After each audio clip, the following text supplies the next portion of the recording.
Halo guys, kembali lagi dengan gue Kuro guys.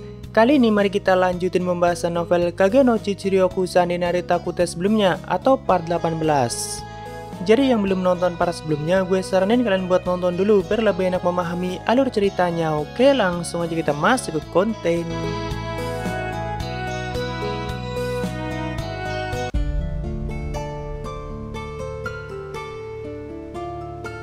Setelah tampil keren di festival Busin sebelumnya, Shadow langsung menghilang dan meninggalkan banyak pertanyaan besar bagi semua orang yang telah menyaksikannya. Untuk apa dia menyamar menjadi Gemina dan kenapa tidak sampai membunuh Iris dan Beatrix? Padahal kekuatannya sangat besar dan jika dia mau bisa melenyapkan seluruh arena dengan sangat mudah. Apakah tujuannya hanya untuk membantu Rosoriana, lalu apa untungnya bagi dia dan Shadow Garden? Sebenarnya tujuan Cid ya cuma gabut dan pengen tampil keren di tengah festival sebagai karakter lemah bernama Gemina. Tapi di saat puncak penampilannya malah perhatian semua orang tertuju pada kedatangan Rosoriana dan tindakannya yang tidak terduga. Atau sama aja Rosoriana merebut panggung Gemina, jadi tidak ada pilihan lain selain berubah menjadi Shadow dan memamerkan kekuatannya. Walaupun bagi Cid itu merupakan alur yang tidak terduga dan dirinya bisa improvisasi dengan sangat baik dan juga menyesuaikan alurnya. Karena pada akhirnya Shadow lah yang tampil paling memukau di akhir. Jadi salah satu skenario-nya berjalan dengan baik dengan kedatangan Rose yang tidak terduga, yaitu menjadi karakter jahat dan menghilang secara misterius. Intinya Cid puas dengan misinya kali ini guys. Walaupun tujuan dia cuma seperti itu, tapi semua tindakannya secara tidak langsung telah menggagalkan semua rencana Asad dan kultus Diabolos. Bahkan Beta tidak perlu turun tangan secara langsung. Awalnya kan untuk masalah Rosoriana dengan kultus, Beta yang bertanggung jawab menanganinya. Tapi Shadow malah menemukan Rose lebih dulu dan memberinya kekuatan dan itu dipahami oleh Beta kalau Shadow yang akan mengambil alih masalah kali ini. Dan faktanya bisa dia selesaikan dengan baik walaupun dia sendiri tidak menyadari inti permasalahannya dan asal bertindak saja. Sebenarnya Beatrix itu sangat kuat dan sang Dewi Perang bukan hanya sekedar julukan. Tapi kebetulan lawannya adalah Shadow, sedangkan Shadow tidak pernah main-main kalau soal pertarungan dan kekuatan. Kata Beatrix kekuatan Shadow itu sangat alami atau seperti menyatu dengan kekuatan alam itu sendiri. Makanya siapapun yang melihat gaya bertarungnya akan langsung kagum dan terlihat sangat indah. Dia kalau soal kekuatan Cid emang tidak pernah main-main dan selalu berlatih lebih keras dari siapapun. Tapi yang paling kena mental dari insiden sebelumnya tentu saja adalah Putri Iris dan itu menjadi pelajaran baginya kalau dia masih sangat lemah. Sekaligus membuktikan omongan Alexia yang sudah beberapa kali menjelaskan padanya kalau kekuatan Shadow itu di luar nalar. Sebelumnya kan Iris sama sekali tidak percaya dan menganggap Alexia cuma sedang halusinasi. Oh iya, di insiden sebelumnya kebetulan Alexia sudah pergi ke tempat lain, makanya dia tidak sempat untuk ikut campur guys. Saat itu di tengah hutan Rosoriana terus berlari tanpa arah dan tujuan. Tanpa dia sadari hujan telah berhenti akibat pelepasan sihir Shadow sebelumnya yang sangat kuat. Karena kekuatannya sampai menyingkirkan semua awan di wilayah itu. Setelah beberapa lama Rose yang kelelahan akhirnya berhenti di bawah pohon sambil membenamkan wajahnya. Tentu banyak hal yang dia rasakan saat itu. Dia berpikir tentang ayahnya, lalu nasib kerajaan Oriana dan apa yang akan terjadi dengan dirinya untuk kedepannya. Pastinya Rosoriana akan dikenal sebagai penjahat yang sudah membunuh sang raja dan akan terus dicari. Walaupun dia sudah bertekad dan yakin akan keputusan yang dia ambil, tapi tetap saja semua beban itu terlalu berat baginya. Namun Rose juga tidak berniat lari dari kenyataan setelah Shadow memberinya jalan dan kekuatan. Tak lama kemudian seorang wanita cantik tiba-tiba memberinya pilihan, yaitu kau akan bertarung sendiri atau bertarung bersama kami, dan Rose harus memilih salah satunya. Karena Rose dan Shadow Garden punya musuh yang sama, yaitu kultus Diabolos. Wanita itu adalah Alpha dan Rose sendiri sudah mengenali wajah dan nama Alpha di kota suci sebelumnya guys. Jadi Rose bertanya apakah Shadow adalah pemimpin dari organisasi kalian dan Alpha pun mengiyakannya. Di sini Rose mulai berpikir keras karena pilihan yang dia ambil akan menentukan nasib dia ke depannya dan tentunya demi kerajaan Oriana. Tidak mungkin dirinya bisa bertarung dan berjuang sendiri sekaligus memikul semua beban itu sendirian. Ada beberapa pertanyaan yang Rose tanyakan pada Alpha, tapi intinya Rose menegaskan apakah kalian bisa menyelamatkan kerajaan Oriana. Sedangkan Alpha menjawab itu semua tergantung padamu dan buktikan jika kerajaan Oriana memang layak diselamatkan. Setelah memikirkannya kembali akhirnya dengan tekad yang kuat Rose memilih bertarung bersama Alpha dan itu berarti dia secara resmi telah diterima di Shadow Garden. Dan Alpha juga menyambutnya dengan senang hati. Tapi bergabung dengan Shadow Garden artinya Rose telah mengabdikan dirinya dan tidak boleh setengah-setengah, apalagi Alpha itu sangat tegas, tidak seperti Chit Kageno. Sambil berjalan bersama melewati hutan, Rose yang penasaran dengan identitas Shadow menanyakan hal itu pada Alpha. Tapi Alpha bilang jika kau ingin mengetahuinya, kau harus mendapatkan kepercayaan dari kami dan membuktikan kelayakanmu. Maka suatu saat kau akan mengetahuinya. Setelah cukup lama mereka masuk ke hutan yang lebih dalam, mulai ada kabut yang sangat tebal menyelimuti seluruh tempat itu. Dan itu kabut yang sangat kaya akan mana dan juga sihir. Tentu Rose mulai bertanya di mana mereka saat ini karena baru kali itu Rose datang ke wilayah seperti itu. Alpha menjelaskan saat ini mereka berdua ada di wilayah bernama Abyss Woods atau hutan jurang, sedangkan kabut yang memenuhi wilayah itu dulunya adalah nafas dari sang naga dan itu sangat beracun. Jadi Alpha menyuruh untuk jangan terlalu jauh atau bisa mati dalam sekejap. Rose sendiri pernah mendengar rumor tentang Abyss Woods dan siapapun yang memasuki wilayah itu tidak akan pernah bisa kembali. Jadi jauh di masa lalu pernah ada naga yang mengamuk dan berusaha melenyapkan sebuah wilayah, tapi di masa itu juga ada orang kuat yang berhasil mengalahkannya walaupun dampak dari kerusakan yang disebabkan oleh sang naga sudah sangat parah. Seperti nafas beracunnya yang tidak pernah hilang dan menyelimuti Abyss Woods. Nah, jauh di dalam hutan jurang ada kota kuno bernama Alexandria dan itulah kota yang dulunya dihancurkan oleh sang naga kabut. Tapi saat ini tempat itulah yang menjadi markas utama Shadow Garden. Dan itu sangat terisolasi dari dunia luar karena kabut itu seperti penghalang yang sangat kuat dan hutan jurang yang mengelilinginya juga sangat mengerikan. Walaupun Alexandria sudah seperti kota yang hilang, tapi di buku-buku sejarah kota itu masih dicatat dan dikenal sebagai ibu kota lama. Setelah melewati kabut yang sangat tebal, akhirnya mereka berdua sampai di Alexandria dan ternyata tempat itu sangat berbeda dengan wilayah lainnya, seperti misalnya banyak tumbuhan aneh yang baru kali itu Rose melihatnya tapi juga sangat indah. Ada banyak ladang yang sangat besar membentang di wilayah itu dan Alpha menjelaskan salah satunya adalah kebun kakao yang menjadi bahan utama coklat dan saat itu terlihat sangat banyak anggota Shadow Garden yang sedang memanennya. Nantinya untuk sementara Rose akan ikut bekerja bersama mereka sambil menjalani latihan keras. Mendengar kata coklat tentu Rose langsung teringat Mitsugoshi karena hanya perusahaan itu yang memproduksinya dan Alpha juga mengiyakannya kalau Mitsugoshi adalah bagian dari Shadow Garden. Setelah sampai di markas, Alpha memanggil anggota bernama Lambda dan menyerahkan pelatihan Rose dan sebagainya padanya. Alpha juga berpesan pada Rose untuk jangan ragu menunjukkan bakat dan kekuatannya karena Alpha yakin Rose bisa dengan cepat menyesuaikan diri dan menemukan jalannya. Setelah itu Lambda menyerahkan pelatihan awal Rose pada anggota bernama 664 dan 665 dan mereka berdua lah yang akan bertanggung jawab menangani pelatihan Rose Oriana. Jadi di Shadow Garden saat ini ada sistem pangkatnya gitu guys, atau di bawah anggota utama karena anggotanya sudah sangat banyak. Lambda mungkin adalah bawahannya Alpha seperti halnya Nu yang bawahan dari Gamma. Sedangkan 664 dan 665 termasuk bawahannya Lambda dan karena Rose akan menjadi bawahannya Lambda, jadi mereka berdua yang akan melatihnya di awal. Rose sendiri mendapat nomor 666 dan itu akan menjadi nama panggilannya karena dilarang menggunakan nama asli. Saat itu 664 dan 665 mulai melepas pakaian Rose sampai telanjang bulat dan tentunya Rose yang belum mengerti apapun merasa sangat malu.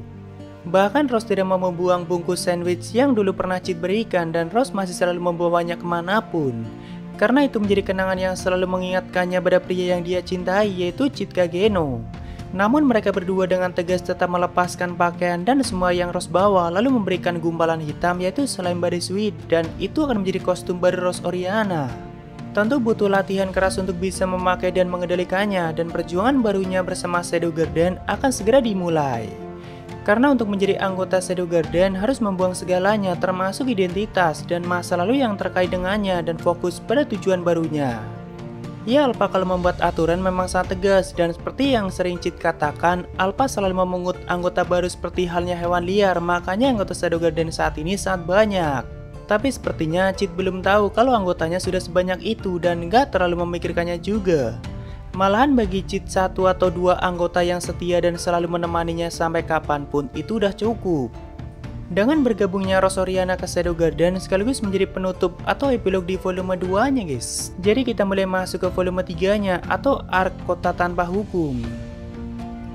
Hasil dari turnamen Bushin sebelumnya, Clara Kageno yang menjadi juaranya karena Gemina keluar dari pertandingan sedangkan Aries sudah menyerah atau lebih tepatnya kalah. Nama Claire Kageno dengan cepat menjadi sangat terkenal dan mendapat banyak sanjungan dan juga penghargaan. Setelah beberapa hari, ibu kota Midgar sudah kembali tenang, sedangkan Cid sendiri sudah masuk ke semester 2 di akademi. Tapi keadaan kerajaan Oriana sepertinya sedang mengalami banyak masalah, apalagi sang raja baru saja meninggal. Tapi untuk saat ini, Cid belum tertarik untuk ikut campur dengan permasalahan mereka. Sebenarnya Cid sempat mengkhawatirkan keadaan Rose dan apakah dia baik-baik saja. Tentunya Cid belum tahu kalau Alpha sudah merekrutnya, bahkan Cid tidak tahu pasti apa alasan Rose membunuh ayahnya dan kenapa dia melakukan semua itu. Tapi rumornya Rose Oriana memiliki kebencian pada keluarganya dan berusaha mengambil alih tahta sang raja. Mungkin itu adalah rumor yang disebarkan oleh Assad dan kultus Diabolos supaya tetap bisa menguasai kerajaan Oriana. Namun apapun alasan Rose dan jalan seperti apa yang akan dia ambil, Cid akan tetap selalu mendukungnya dan Cid juga berharap semoga dia bisa hidup dengan bahagia. Saat itu Cid bersama kakaknya sedang makan di restoran Mitsugoshi untuk merayakan kemenangan Claire. Karena di semua perayaan sebelumnya Cid tidak pernah hadir dan saat ini Cid yang sedang menelaktir kakaknya. Awalnya di situ Cid memesan paket yang cukup hemat atau tidak terlalu mewah, mengingat dia tidak punya uang yang cukup banyak. Karena yang punya banyak uang itu anak buahnya atau anggota utama Shadow Garden, tapi kalau bosnya malah kekurangan uang guys. Namun ternyata Mitsugoshi memberikan pelayanan yang sangat mewah dan saat itu Cid lumayan panik karena takut tidak mampu membayarnya. Tapi sepertinya Gama memberikan semua itu secara gratis, mungkin untuk merayakan kemenangan Claire Kageno. Tentunya Claire sempat bertanya apakah Cid sanggup membayarnya, tapi Cid bilang pemilik restoran ini adalah temanku walaupun Claire tidak percaya. Saat itu banyak hal yang dibicarakan oleh mereka berdua, terutama masa depan Cid yang bagi Claire masih belum jelas. Tidak seperti Claire yang punya banyak prestasi dan bahkan setelah lulus nanti pihak kesatria Midgar sudah siap untuk menampungnya. Sebelumnya Aerys juga sudah mengatakan sangat menginginkan Claire sebagai salah satu kesatrianya. Tapi sebaliknya dengan Cid Kageno yang tidak punya prestasi apapun dan bagaimana masa depannya. Sebagai kakaknya, Claire sangat memikirkan hal itu dan sangat menginginkan adik kesayangannya punya masa depan yang cerah. Sebenarnya terkadang Cid juga memikirkan hal itu guys. Tapi Cid bilang menjadi penjaga gerbang juga tidak masalah atau pekerjaan santai lainnya. Karena yang penting bagi dia kan tidak menonjol sebagai Cid Kageno dan bisa menjadi penguasa bayangan sebagai Shadow.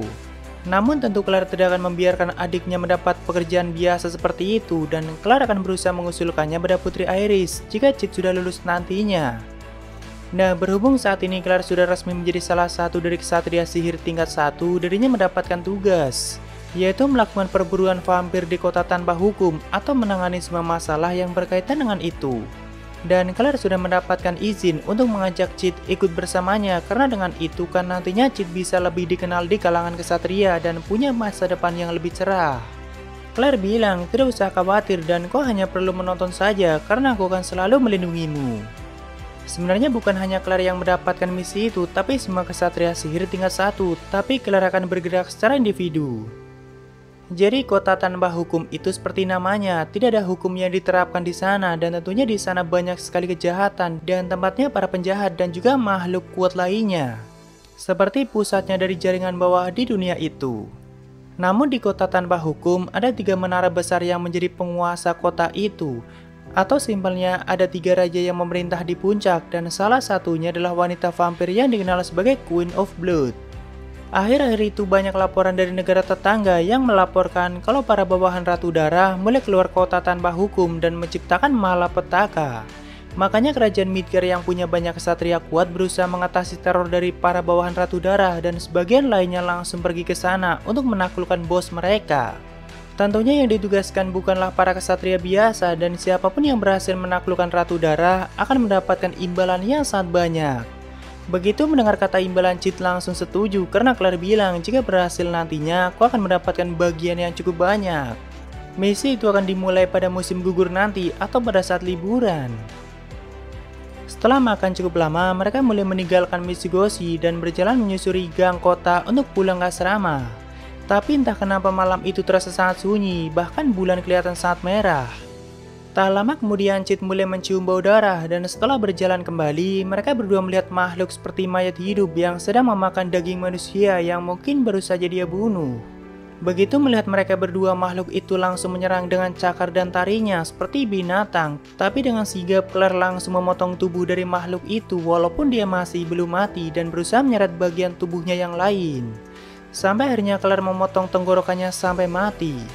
Tentu di sini Cid pura-pura sangat panik dan ketakutan. Kata Claire itu adalah makhluk yang disebut sebagai ghoul dan dulunya mereka adalah manusia dan bisa dikatakan mereka adalah budak para vampir. Tapi melihat makhluk seperti itu yang sudah kehilangan akal sehatnya, Claire jadi ngomongin tentang dirinya sendiri.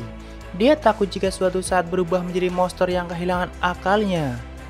Karena belakangan itu Claire mendengar rumor tentang Rose Oriana yang mengalami kerasukan dan mungkin Claire mengira gara-gara itu Rose kehilangan akal sehatnya lalu menyerang ayahnya. Dulunya kan Claire juga pernah mengalami gejala kerasukan dan bagi dia itu adalah semacam kutukan iblis. Walaupun gejala itu sudah menghilang sepenuhnya, tapi tetap saja Claire sangat khawatir. Lalu Cid bilang, kau tidak perlu mengkhawatirkan apapun. Karena sebenarnya Cid sudah menyembuhkan kerasukannya tanpa Claire ketahui, guys. Setelah itu mereka berpisah dan kembali ke asrama masing-masing. Seperti biasa, Beta datang di waktu santai untuk memberikan banyak laporannya pada Cid. Seperti posisi Asad di Oriana saat ini, lalu Epsilon yang boleh bergerak, dan penelitian di laboratorium Alexandria. Tapi seperti biasa, Cid tidak mendengarkannya dan malah memikirkan hal lain, yaitu mengenai kota tanpa hukum. Menurutnya akan ada banyak hal menarik di sana, terutama para bandit yang bisa dia buru dan dirampok hartanya. Tiba-tiba Cid mengatakan bau darah dan Beta yang mendengarnya sempat panik karena mengira dirinya yang dikira bau. Tapi Cid melanjutkan kata-kata kerennya yaitu kota tanpa hukum dan sepertinya Ratu Darah sudah mulai bergerak. Badai akan segera datang yaitu badai darah. Lalu Cid meminta Beta melihat bulan malam itu yang terlihat jauh lebih merah dari biasanya. Lagi-lagi Beta berpikir keras untuk mengartikan semua kata-kata Cid dan apa yang dia maksud. Padahal ya Cid cuma asal mengatakannya saja karena baginya itu keren. Tapi dengan cepat Beta langsung bisa memahaminya walaupun dalam artian dia sendiri. Bahkan Beta kelihatan panik dan mengatakan hal-hal seperti bulan merah legendaris, lalu akan ada sesuatu besar di kota tanpa hukum yang bisa menghancurkan negara di sekitarnya. Tentunya Cid tidak memahami hal itu, guys. Tapi saat Beta yang panik berniat melaporkannya pada anggota utama yang lain untuk segera bertindak, tiba-tiba Cid menghentikannya dan dia bilang serahkan saja pada aku, atau jangan terlalu terburu-buru. Dalam pikiran Beta, bahaya dari bulan merah legendaris bahkan bukan tandingan Shadow dan dia bisa mengatasinya dengan sangat mudah. Ya seperti biasa terjadi kesalahpahaman yang begitu jauh, tapi pembicaraan keduanya masih nyambung. Lalu Cid melanjutkan kata-kata kerennya mengenai bulan merah dan sebagainya. Sambil meminum anggur di bawah sinar bulan yang indah dan bahkan dia mengajak Beta untuk menemaninya minum malam itu. Tentu Beta sangat senang dan itu merupakan kehormatan baginya. Mungkin jika Epsilon atau Gamma melihatnya akan sangat iri pada Beta, tapi kita lanjutkan di part selanjutnya, guys. Oke, waktunya sabar ya. Ada dari hikmawan199@gmail.com. Bang, gue baru baca atau dengerin LN baru part 16-17, tapi pembahasan lu mantap. Semangat bang, subscriber baru. Ya, syukurlah kalau bagi kalian bagus dan gue ikut senang dengernya. Dan juga selamat datang di channel Kuro guys. Thank you Hikmawan. Lalu dari A, semangat terus bikin kontennya bang. Makasih ya, dan semangat juga buat kalian. Lalu dari Sermon, lanjutin terus min kage no cucunya. Gak sia-sia gue nyawer, rasa penasaran terbayarkan. Oke pasti, dan thank you banget Sermon udah selalu nyawer. Oke, itu semua dari Sawaria, makasih yang udah donasi dan mungkin segitu aja untuk pembahasan kali ini. Jika ada kesalahan gue minta maaf atau kalian bisa koreksi aja di bawah. Thank you udah mampir, sampai ketemu di video lainnya. Salam Kuro guys.